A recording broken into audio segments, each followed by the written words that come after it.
Was a missing British teenager really chopped up and turned into kebab meat? Now, it sounds like a horror film, too awful to be true. But for over 20 years, people have repeated this story as fact. Now, this case remains one of the UK's darkest mysteries.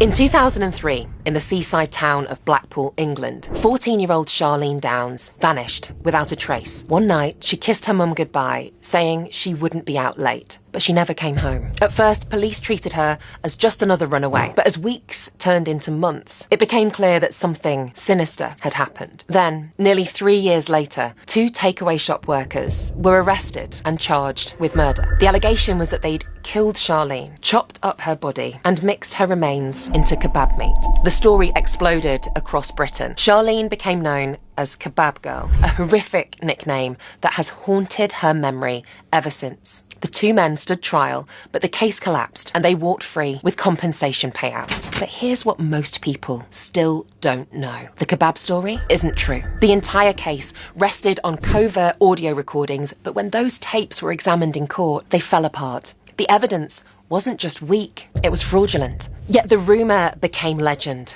while new leads and other suspects were ignored by police. 22 years later, Charlene Downs is still missing. There's still a 6-figure reward, and somebody, somewhere, knows something. To hear my full investigation, which uncovers exclusive details, including shocking police failures and new leads, just search Charlene, Somebody Knows Something, wherever you get your podcasts.